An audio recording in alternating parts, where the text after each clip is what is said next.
কলকাতায় থাকেন অথচ ডালহৌসিতে অবস্থিত রাইটার্স বিল্ডিং এর নাম শোনেননি কিংবা দেখেননি এমন বাঙালি খুঁজে পাওয়া বেশ চাপের।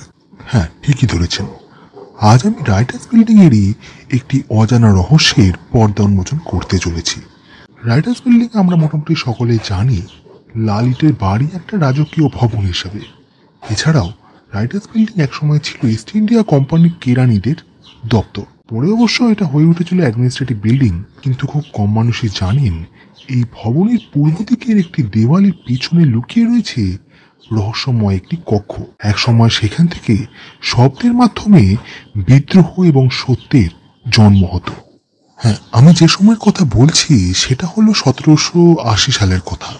এডওয়ার্ড কানিং নামে এক ব্রিটিশ অফিসার নিযুক্ত হলেন রাইটার্স বিল্ডিং এর দায়িত্বে। তার দায়িত্ব ছিল গোপন নথিপত্র সংরক্ষণ করা। কিন্তু তার আরও এক গোপন আগ্রহ ছিল বাংলার লোককথা, তন্ত্রমন্ত্র এবং অলৌকিক ঘটনা জানবার।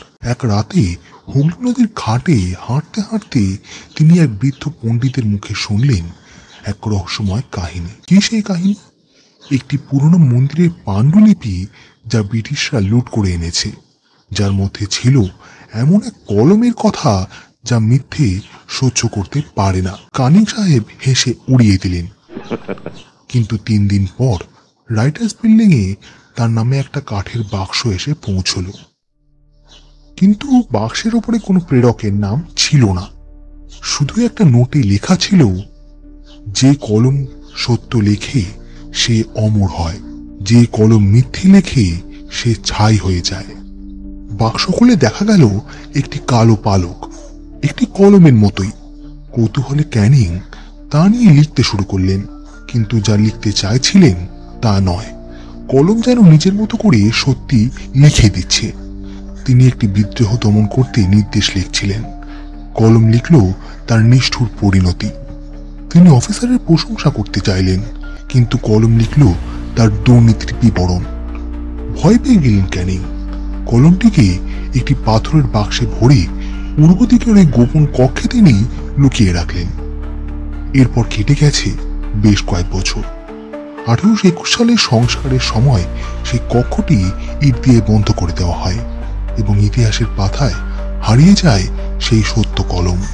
1940 সালে সত্যব্রত মুখার্জি নামের এক তরুণ বিপ্লবী সেই রাইটার্সের ক্লার্ক সেজে কাজ করতে এলেন। তিনি একদিন শুনলেন সেই পূর্ব দিকের দেওয়ালের পাশ থেকে আঁচড়ানো শব্দ আসছে। তিনি ভাবলেন, কেউ বন্দী হয়ে আছে নাকি সেখানে?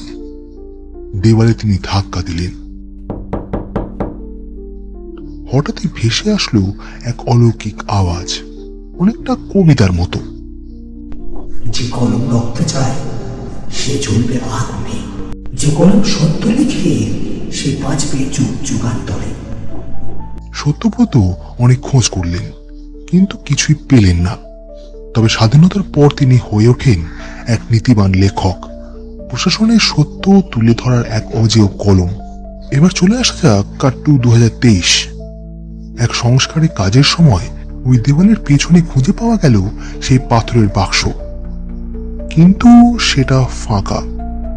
আজ রাইটার্স বিল্ডিং এর রাতে পাহাড়ায় থাকা কিছু গার্ড বলে থাকেন, মাঝে মাঝে দেওয়ালের পাশ থেকে ভেসে আসে আঁচড়ানোর আওয়াজ আর কোনো অজানা ভাষায় লেখা কবিতার লাইন।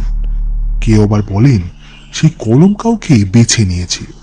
কেউ বলেন সত্য এখনো সেখানে বসে রয়েছে, লিখে চলেছে আমাদের অজান্তে। রাইটার্স বিল্ডিং এর সামনে দিয়ে হেঁটে গেলে একবার চুপ করে দাঁড়িয়ে শুনবেন, কিন্তু দেওয়ালের ওপাশে হয়তো অনেক ইতিহাস এখনো লেখা হচ্ছে।